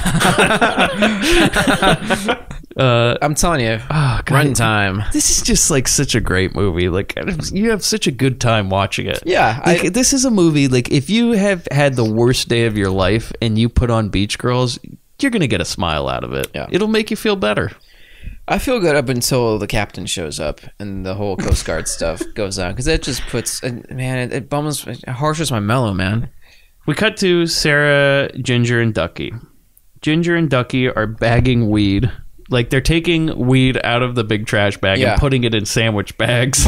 Like, shoving it into, like, sandwich bags. And there is so much weed. And by the way, this is, like, the weed they use is the fakest looking weed. Yeah. It looks like fake moss, you know? It does. It's very... It looks like stuff you'd find in, like a haunted house. They might as well just use that green stuff you find in Easter baskets. Yeah, it's just the same it's fake just crap. Fake moss. Yeah. So they're like shoving this into plastic bags, and Sarah's like, "What are you doing? What is that?" And they're just like, "Oh, what do you think it is? It's marijuana. We found a whole bunch." Yeah. She's like, "Oh, you found that whole bag?" She goes, "We found 6." And she's like, "Are you sure we're not going to get in trouble for this?" And Ducky just goes, "Don't be mad, be glad." Yeah, that was great. And Ginger's like, "Why don't you lighten up, Sarah? Jesus." And I like their logic is we're going to make these party favors. Because they're bagging all these. The second party, if you show up to the party, getting a full bag of weed. And let me tell you, if this was a full bag of weed of this, like, you would be getting hundreds of dollars worth of weed as you walked into the door. Again, they're not very bright, but they are benevolent. Yeah, I'll they're give them friendly. that. Yeah, I'll dig it. And you're getting This some is good their bargain. good deed for the weekend because they're real jerks otherwise. Yeah, and you're getting a good bargain when you go to these parties. I'm telling you. No matter who you are, you're coming out with a smile either way. So I guess they called up all the same service people again because all the same people show up for the party again. Yeah. And Doreen's there. And how do we know her name's Doreen? Because she's wearing a shirt that says Doreen on it. And she's standing by the doorway wearing a cowboy hat in her Doreen shirt. And she's just handing out bags of weed to each person that enters the party. Yeah. She's just like, here you go. Here you go. The same line over and over. And she delivers it like just very, like she's been having too much of it herself, I'll say. Then she hands it to the last guy that comes into the party. And for some reason, this movie is going to just kind of do something odd again. We're going to break the fourth wall, but all of a sudden the bag of weed starts talking to a guy. He looks at it and he goes like, oh, weed. And then the bag goes, oregano. Like it goes, huff it at first. Huff it. Yeah. Huff it. And then he looks at it again and he opens it and it goes, oregano. And he goes, oregano. And then it opens up and it goes, marijuana. And then the guy looks over and sees the cop from the other night smoking a joint at a table, like playing cards. And we zoom into the cop and then we just cut. Yeah. Cut to Sarah in a room brushing her hair in a bikini. Scott walks in and he goes, who are you?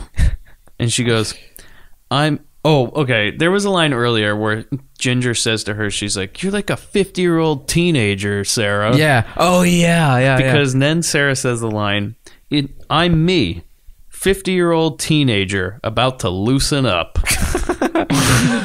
And Scott's kind of like, do you really think this is a good idea? And she's just like, it's the new me, just like she's Chooch or something. Yeah. The boulevard has changed. The beach has changed. The beach has changed, Scott. There's no room for a prude anymore. I'm just going to have to be like the rest of them. If you can't beat them, join them. Pull those boobs out and just join the party. Let the girls out. Yeah. Then the nerd commits suicide. Yeah.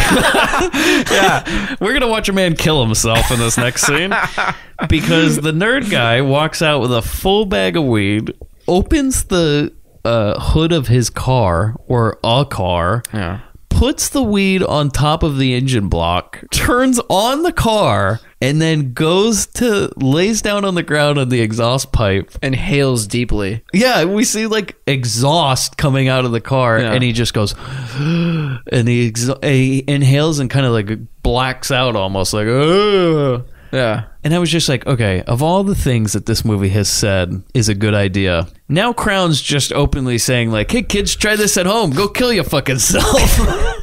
Carl, Ducky, and Ginger all in the sauna, and they're all smoking weed.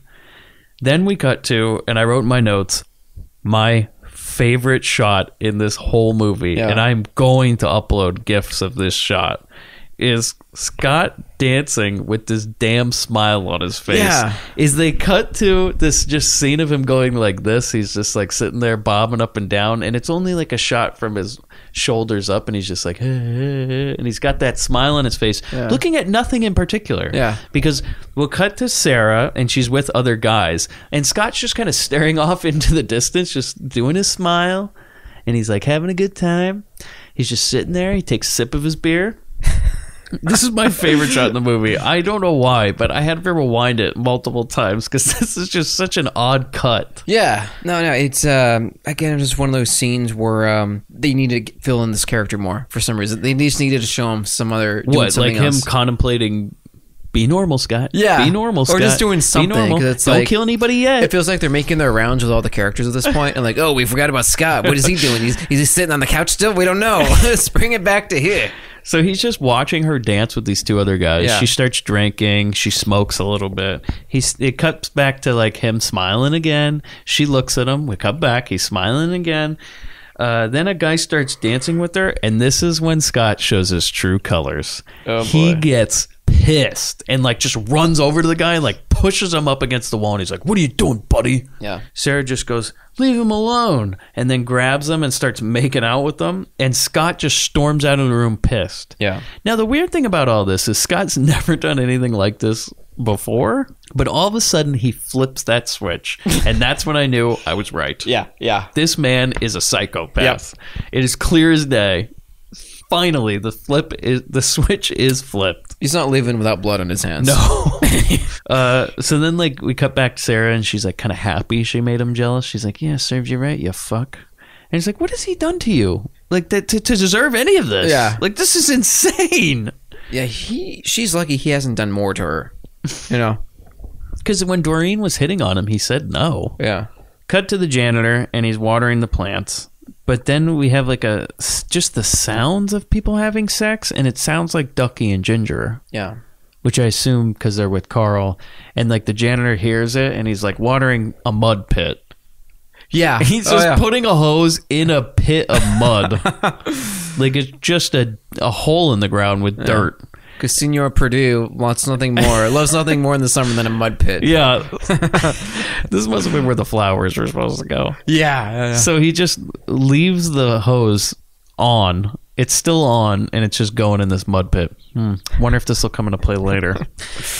So then we get Wang pulling up into the driveway with Julie. Yeah. Carl's fiance. So Wang gets out of the car, and we get this great gag where he's like trying to open the right door, but then she keeps moving to the other side. And then finally he opens the door, and she gets out the other side, and she goes, "Yeah, you freaking idiot." So Julie walks into the party. Doreen hands her a bag of weed, and she goes, "What is this, oregano?" She walks into the party, and some guy goes, "Hey, mama." And she goes, "I'm not your mother." And he goes, "Hey, I'm not into incest anyway." Oh, man. They're reaching for all angles in this. There's so many rapid fire gags in this next minute. Because then she walks up to another guy who we don't even really see his face. We just see his back. And she goes, "Young man, are you popping pills?" Yeah. He goes, Young man, are you popping pills? I sure am. I'm a popper, she's a popper, he's a popper. Wouldn't you like to be a popper too?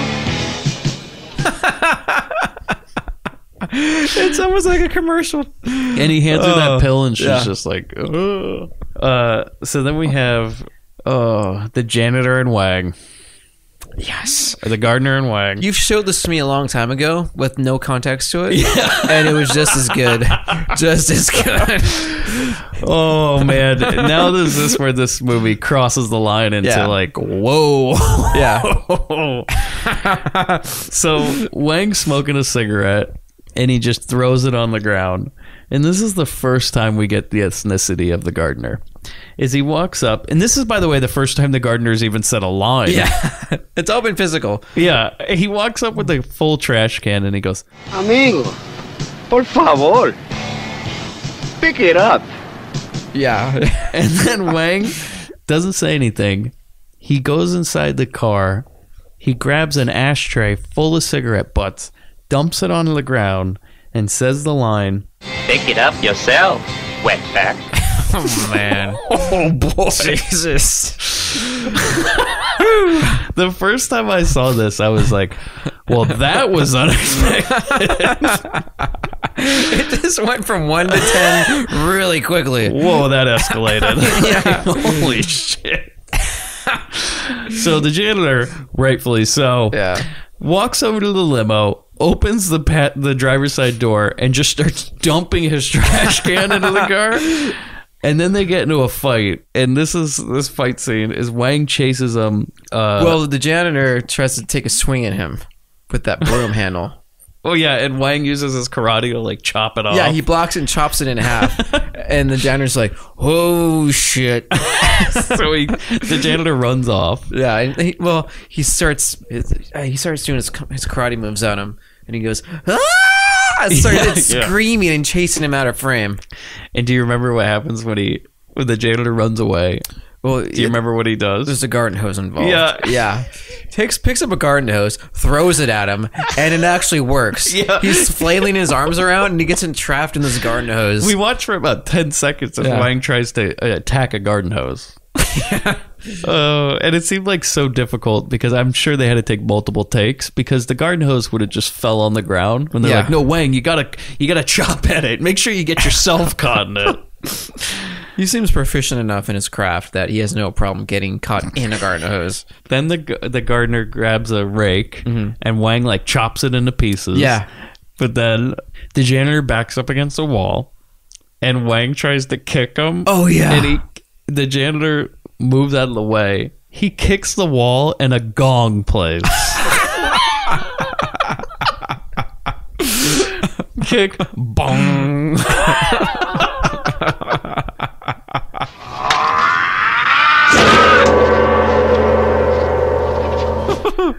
So there's still the fight. Then we see a really, really, really long slow motion jump of Wang just going, like down these stairs. And then he does another slow motion jump as he tries to jump kick the gardener and falls into the pit of mud. Yeah. Then the gardener does a slow motion belly flop into the mud. Yeah, thank God for that, right? Then they wrestle in the mud, but for some reason a girl falls into it, and then they kind of start wrestling with her. Yeah. And then everybody that's watching, because there's a bunch of people watching and like laughing, going like, yeah, go, fight. And then like half of them start getting in the mud, and there's a giant mud orgy that ensues. I'm telling you, there's going to be a lot of urinary tract infections later that night. And then Wang and the gardener are now friends. Yeah, I love that. Like all of a sudden he like puts his arm around him and goes, ha, amigo. Yeah. And then it's like, I guess all's forgotten. Yeah. Never mind the gong that we just heard in the background. Bong. Cut to Carl and the girls. Still in the sauna. God, Love this part. So uncomfortable.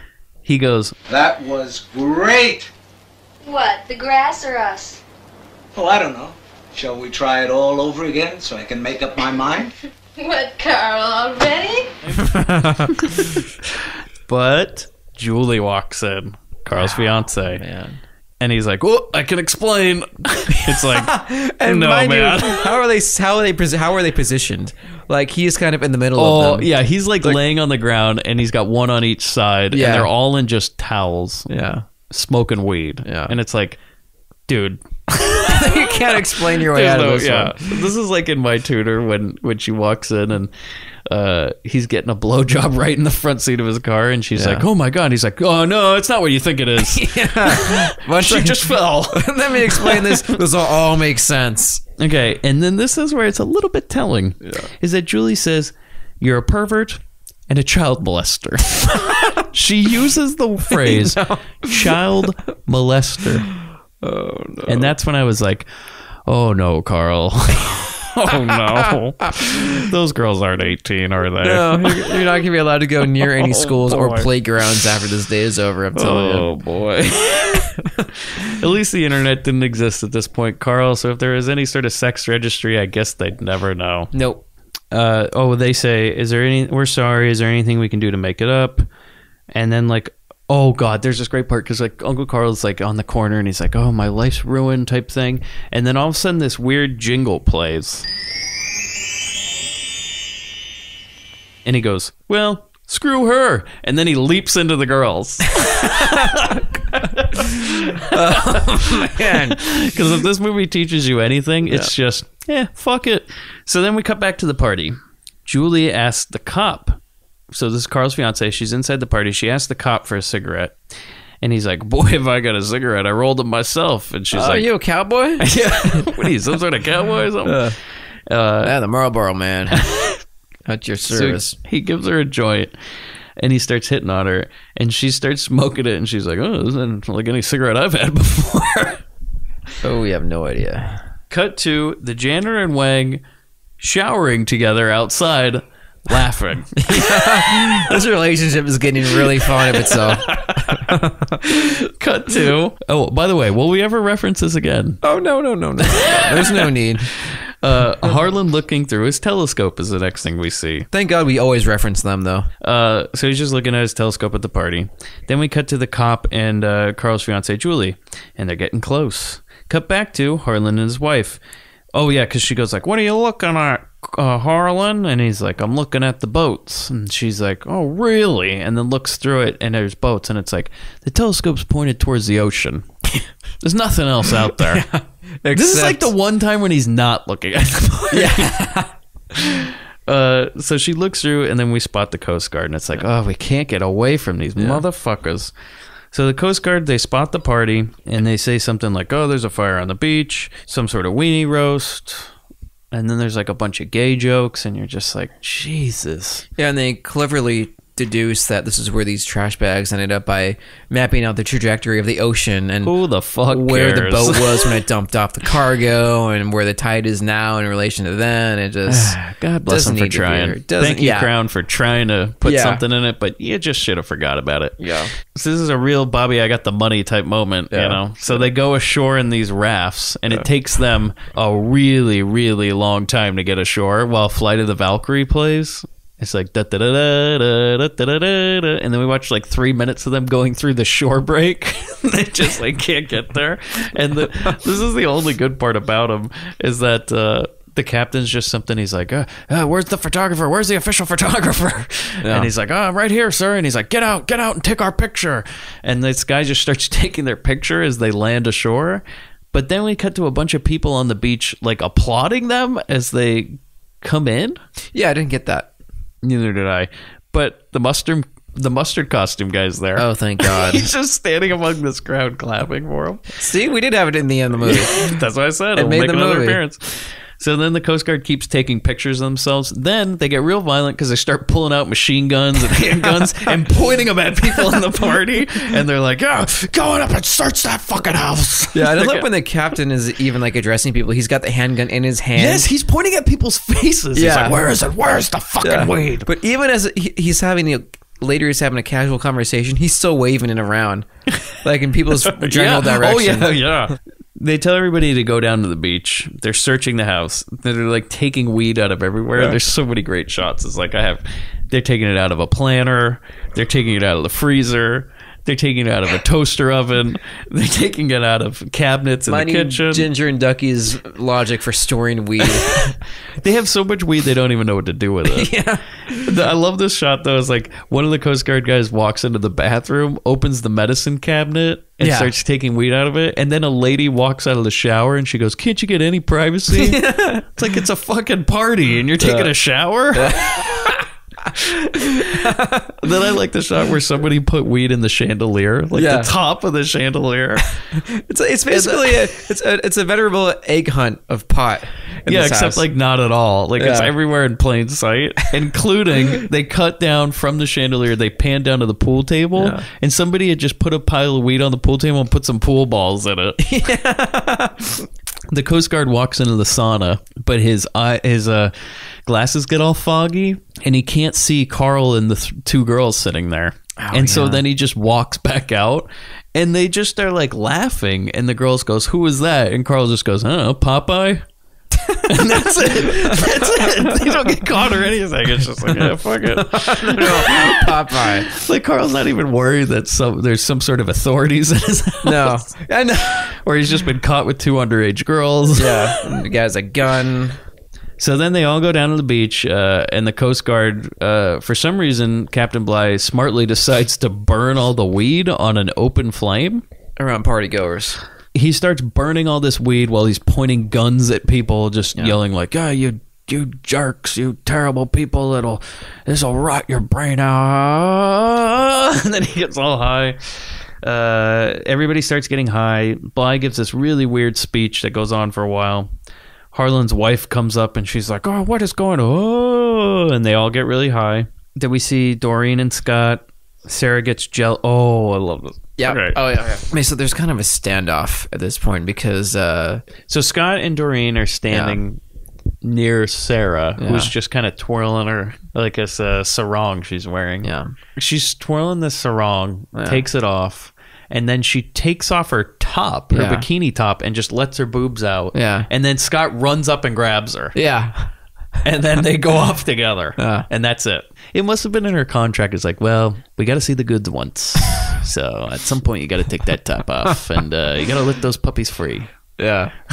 Where does it land? Got to be the sand. Cut to Julie in the hot tub with the cop. They're like making out and everything. Then Carl and the girls come in. Everybody laughs. It's like, we're even now. Yeah. I almost think this is the last time you see any of these characters. Yeah, it's almost you see Carl once more, but you'll never see Julie and that cop again, I don't think. So then we cut to Sarah and Scott. They're sitting alone. They hit on each other. It's really boring. They start making out. Harlan's wife is like hitting on Captain Bligh and something about like, oh, I wish I was in the Marines or something. Who gives a fuck? Doreen. Oh, then it cuts to somebody's like, Doreen, are you all right? And she's making out with Harlan. Yeah. God, man. Then all of a sudden we cut to Captain Jack in the boat, the pirates, and they go, we can't go ashore, sir. Captain Bligh's there. The Coast Guard's there. And he's like, oh, my God, jettison the cargo. And they throw out all the weed again. And he says something about how he's retiring, and he goes, set a course for San Clemente. Then Carl and the girls on the beach. Oh, yeah. So we do see him one more time because we have to get this random fucking gag that is absolutely amazing. Is they're just all sitting there by this fire. Carl's sitting there with Ginger, and then Ducky's sitting on some big case we've never seen before. Oh, yeah. Oh, this is great. So all of a sudden he's like, oh, somebody's got to put out the fire. And then Ducky grabs this big case and throws it on top of the fire. And Uncle Carl goes, oh, Ducky, that's a bunch of fireworks. And she goes, I didn't know. And then they all run away, and this giant fireworks show starts happening. Like a perfectly timed 4th of July fireworks great. show. It's like ground is like, well, you really need these fucking fireworks, guys. I can like, see it right now. Do you guys really need in the budget 500 fireworks? Yeah, it's gonna make the movie, sir. I mean, without the fireworks, there's no end. We gotta have some explosions. You know? Every movie has an explosion at the end. So we have this great part because Captain Bligh's all high. He starts freaking out from the fireworks, like he's in Nam or something. Yeah, he's like, take cover. He starts digging into the sand and like. Well, it doesn't make it any better because Wang walks up. Yeah. Oh, and then Captain Bligh stands up, drops his gun, and goes, I surrender. Yeah. And then Wang laughs and goes, Banzai! And then runs at him. And they all the Coast Guard runs back to the ship as Wang runs after him yelling Banzai. Yeah. Then we cut to Harlan's wife as a Viking. She's now dressed as a Viking with like a pile of Coast Guard under her. And she's like on top of a mountain singing. Yeah. It's almost a Russ Meyer moment in a way. Yeah. Oh, yeah. They're at the pool now. Mm-hmm. The gardener stumbles around drunk and he like collapses next to Carl and the girls and he goes, I want a raise. Yeah. And then just passes out. He's got a bottle in his hand of like what can only be like Patron or something. And then we play that music cue again. Oh, yeah. Cut to Sarah and Scott. They just had sex.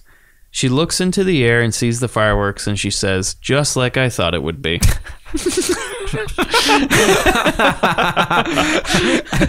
Right then, the knife plunges into her back from Scott's hand. Yeah, because to be honest, we will never see Sarah or Scott again. No. Then we cut to Ducky for the last line of the movie. Is she just says, there will never be another party like this one. She's right about that. Fireworks, which slowly fades into that strange girl riding on the horse. A nice bookend. Yeah. Then we cut to weed washing ashore. Yep. And the credits just roll over it. So we just see no freeze frame in this Crown one, but just the shot. It's just like the end of Malibu High. Yeah. This is their Kim, but it's a bag of like weed. bags of weed in the waves, just watching ashore. And the credits roll and we get the music and that's it. Yeah. Fade to black. One of the greatest movies I have ever seen. I think this is one of Crown's better films, to be honest. This is amazing. Yeah. I was not bored at all, except when the Coast Guard came ashore. But that was it. I mean, yeah. And I was telling you too. I'm like, this one, this is a real special movie. Yeah. Chris, how would Bobby and DeVito fit into this movie? How does the van relate to Beach Girls? Well, at the party, when everyone's kind of passed out in the morning. Basically, they passed out because of what Bobby slipped into their drinks. Because you're going to, you don't see it, but out of frame, you see this wandering hand kind of come up out of nowhere, and it's like patting these breasts down, and you kind of see the top of this orange head, and you hear this. And you don't see it earlier, but when all the cars are parked, you see this big yellow van, but you never see the whole part of it. I think it's on that street. Yeah, it's on that street parked, but you don't really see it. It's out of frame. You don't see it. And Yeah, Bobby and DeVito crash the party. They roofie everybody. And they get their fill. They get their handfuls, and they kind of scurry out the back door before everyone's when they wake everyone up. That's when they bail. They're gone. So yeah, that's how they find out about that party. Well, they find out because Danny DeVito, being a serviceman, he's there to wash cars. That's why they call to him. Yeah, I feel like okay. So they call DeVito, and DeVito calls Bobby. He goes, Bobby, straight arrow here now. And that's how they show up. I feel like for sure that Bobby had, another one of those nights where Tina was being a real, and he's doing his old, I'm going to get really drunk and go drive. Yeah. Oh, yeah. And he just ends up at the beaches in Malibu like he always does. Yeah. And he pulls out those big pair of binoculars he has. Oh, yeah. And he spots all these girls at a party, and he's like, wow, what a set of knockers. And I feel like he somehow scams his way in there wearing his car washerman uniform, you know? Yeah. And I definitely feel like Bobby was one of those unseen people in the orgy, for sure. Yeah. So, we've already said our recommendation. Yeah. 100%. Oh, absolutely. Yes. Without a doubt. Thanks as always for joining us here at the Grindbin. You can find us online at facebook.com/grindbin, grindhousefilm.com, and grindpod.com. Or you can probably find our podcast on iTunes, Stitcher, all those sort of great things. Go ahead and leave us comments, send us emails. We love to hear from everybody. Any comments you have, suggestions, hate mail, everything else. We love it all. Bobby, park the van. I'm Mike Wood. Chris Mann. Thanks. Hey, Bobby, I got the money. Dad, I made the team. But you're a hooker. Get that goddamn thing out of your mouth. Set in knockers. Spooky got no real poetry. Brenda.